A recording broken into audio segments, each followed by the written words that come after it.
Hello, Primary 2. I hope everyone had a great weekend. Let's begin our time together by saying our pledges. If you would please stand, salute, and pledge. I pledge allegiance to the flag of the United States of America and to the republic for which it stands, one nation, under God, indivisible, with liberty and justice for all. And now the Oklahoma state flag. I salute the flag of the state of Oklahoma. Its symbols of peace unite all people. It's a marvelous Monday, the 27th day of April. April is the 4th month of the year. Later this week, we'll turn the calendar to the 5th month of the year, the month of May. If there are 30 days in April, and today is the 27th day, how many days are left in the month of April? Let's look at our 100 number chart. Today is the 27th, Monday, and then we have Tuesday the 28th, Wednesday the 29th, and then Thursday the 30th. So counting today, we have 4 days left in the month of April. And then on Friday, we will turn the calendar to May 1st. Now, another way of determining how many days were left in the month of April, grab my marker.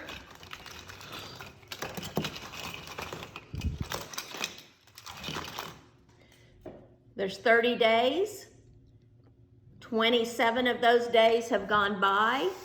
Oh, this is where we have to use our regrouping skills. Remember how we've talked about we sometimes have to go over and borrow from the tens place or the hundreds place, so on. Because we start over here in the ones place, 0 minus 7. We can't take 7 from nothing. So we have to go over here, borrow 10 from the tens place. Put it right there. Now we have 10 minus 7 equals 3. 2 minus 2 equals nothing. So there's our answer. 3 more days after today left in the month of April. Let's practice another regrouping problem. 42 minus 23. Can we do 2 minus 3? No. This top number's smaller than the bottom number. That's not going to work. We've got to go over here, borrow 10, put it there with the other 2 ones. And now instead of 2, we have 12 minus 3. 12 minus 3 equals 9. 3 minus 2 equals 1. So I know you've been doing some of this regrouping on your Saxon papers, and hopefully you're doing well with that. Let's go ahead and get out your personal clock.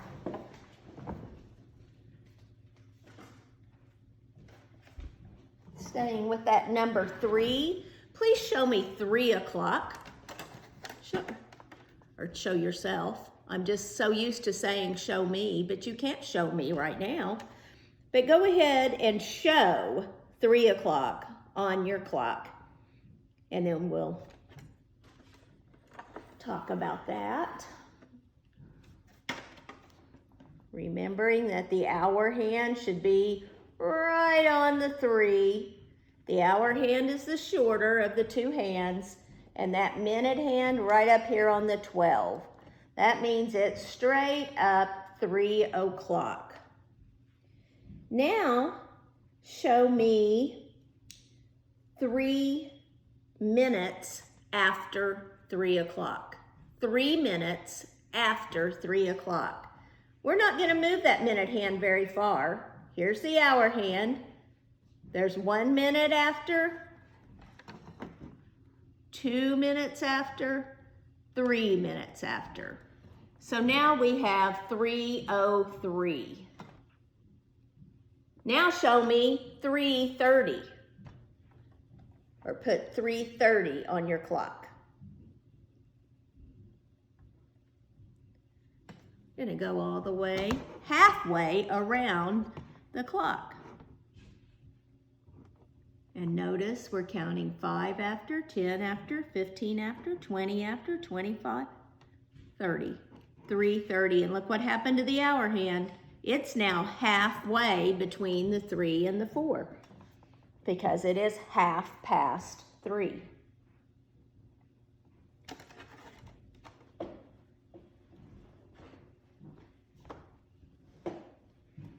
So this circle is divided into 1, 2, 3, 4 equal parts.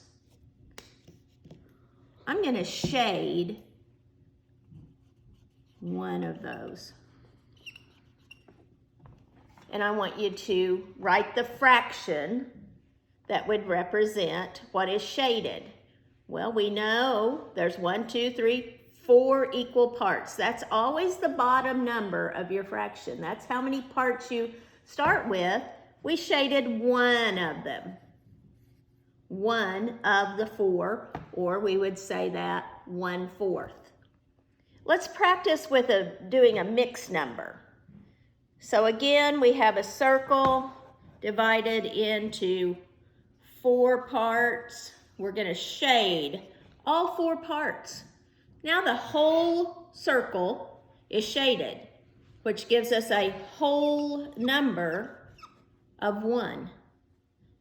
Now over here, I'm going to shade 1, 2, 3 of the 4. Now we're going to use a fraction to show how many are shaded. Again, we started with 4. That's your bottom number of your fraction. And we shaded 3. So now we have a mixed number, 1 3/4. One whole number, and then a number that's divided by the line, which shows that it's a fraction of a whole number. 1 3/4 is your mixed number. Let's see. If we have, give me just a minute to get this ready. 1, 2, 3. 1, 2, 3. 1, 2, 3. 1, 2, 3. If we have 3 groups of 3, how could we write this in an addition problem? Well, we would say 3 plus 3 plus 3.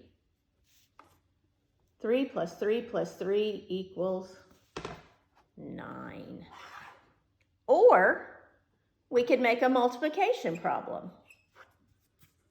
Well, how many groups do we have? We have 3 groups times how many in each group? 3 in each group. So we could say 3 times 3 also equals 9.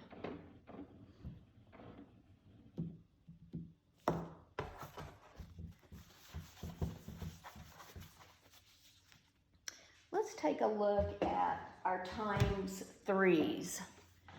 Keeping in mind, any number times 0 equals 0. 0 times 3 equals 0. Keeping in mind that any number times 1 is that number. 1 times 3 equals 3. 2 times 3 equals 6. Notice we just add 3 into each answer. And by the way, the answer to a multiplication problem is called a product. So if it helps you to write out all of these times 3s to learn them, then maybe that's something you could practice on later. But just say them with me as we go. 0 times 3 equals 3. 1 times 3 equals 3. I'm sorry, I messed up. I'm sorry. 0 times 3 equals 0. 1 times 3 equals 3. 2 times 3 equals 6. 3 times 3 equals 9. 4 times 3 equals 12. 5 times 3 equals 15. 6 times 3 equals 18. 7 times 3 equals 21. 8 times 3 equals 24. 9 times 3 equals 27. And 10 times 3 equals 30. So keep practicing on those. Depending on how many Saxon lessons that you've completed, you may have encountered the terms parallel lines and perpendicular lines. Parallel just means two lines that never cross. Lines that never cross. Look at these two lines. They are not going to cross. So we call those parallel lines. This line and this line are eventually going to cross, aren't they? Look what happens as you continue to draw it. When those lines cross, we call it perpendicular. That's quite a word. Sorry, I kind of ran out of space. Perpendicular. I want you to think about when your parents are driving and they pull up to a stop sign. And a lot of times it's a four-way stop called an intersection. Let me give you a little better view of that.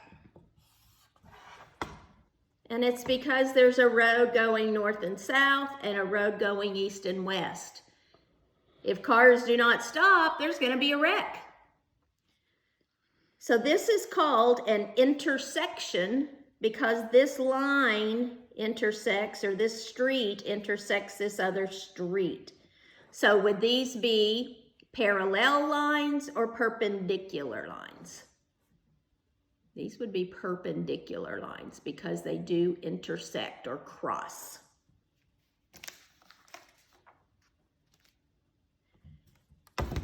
Just take a quick look at this flag poster and look at some of the lines that we see on it. For example, this flag that I'm circling, it looks like those are parallel lines. Those red lines are never going to cross that white line. But what about this flag? That's a good example of perpendicular lines. Let's go ahead and take out your writing words booklet. In your creative writing assignments for the week, I suggested that you flip through this writing words booklet. Look at the many words that we've added, the words that were already in there for you, and even at the back, you have your number words and some contractions and animal names and math terms, frequently misspelled words, family names. So there's a lot of words in this little writing words booklet. So look through it, make yourself a list. Maybe just 2 or 3 words, maybe a dozen, up to you. And try to use those words in a story. See if you can use that list of words to write a good story, draw a picture, and show me that story during one of the Zoom meetings. I like to see your work. Oh, we need to add our word real quick before we go on to that. Let's add those 2 math words, parallel and perpendicular. Turn to the letter P, and let's add parallel, P-A-R-A-L-L-E-L,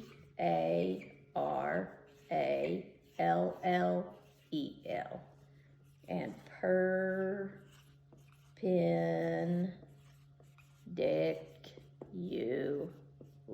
Woo, that's a big word. Something really interesting about parallel, there's 2 parallel lines in the word that Two L's side by side look like parallel lines. That's easy to remember that. So I'm going to give you a moment to copy parallel and perpendicular.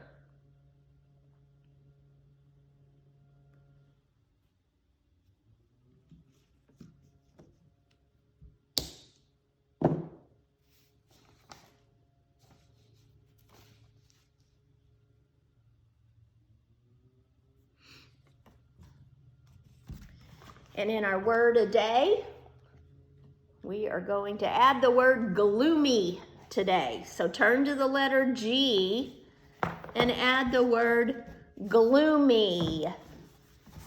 Gloomy.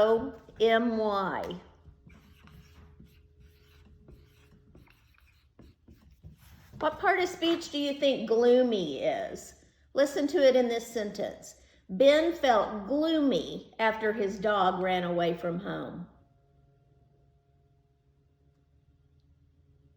It describes how Ben felt. And a word that describes a noun, describes a person, place, or thing, is an adjective. So in this case, gloomy is an adjective. And it means what someone is feeling, or it describes a person's feelings or a thing, like it's a gloomy day, it's rainy, it's a gloomy day. So when might you feel gloomy? When you're eating pizza? No, probably not. When your cat is sick? Yeah. When you win a ball game? I think you'd feel pretty good then. When you're going to the toy store? Not feeling gloomy. When you have a bad cold and you don't get to go to a birthday party, that might make you feel gloomy. So add the adjective gloomy to your writing words.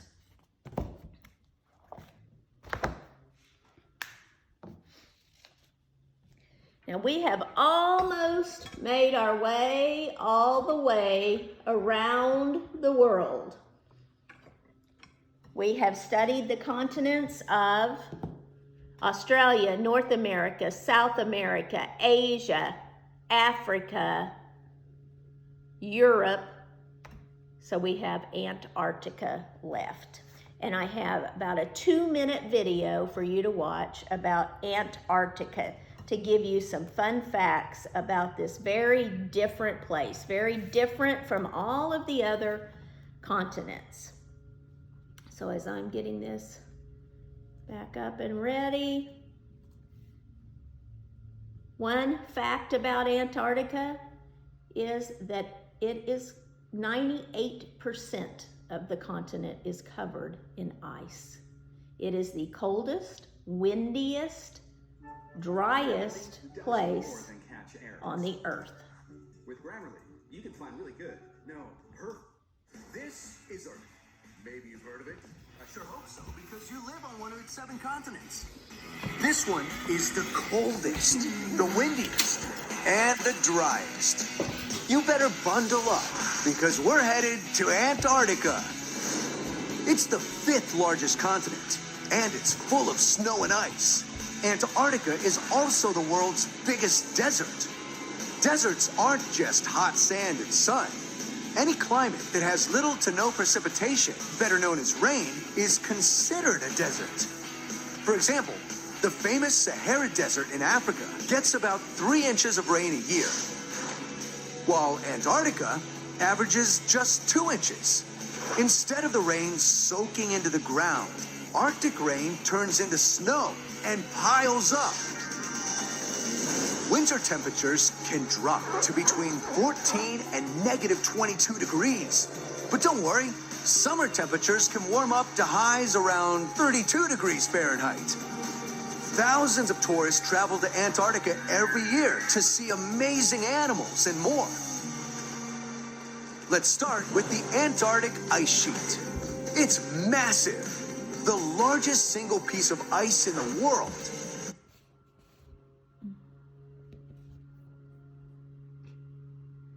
Covering more than 5 million square miles. Rising above the ice is the southernmost active volcano in the world, Mount Erebus. Swirling inside the volcano is one of the world's only molten lakes made of lava. Antarctica is a cold and icy place, making it the perfect home for wildlife. Vegetation like lichen, moss, and algae have adapted to life above the ice, along with a few different types of seabirds, including one of the most popular in Antarctica, the penguin. And below the ice are some of the most amazing and diverse marine wildlife on the planet, including seals, octopus, and whales, making Antarctica one of the best places for scientific research. Dozens of countries from around the world have set up their own research stations here, studying everything from climate change to meteors from outer space. It's the harshest environment on the planet. Cold, dry, and barren. But scientists and explorers have been braving this continent since the early 1900s. And there's still more to discover under the ice and snow of Antarctica.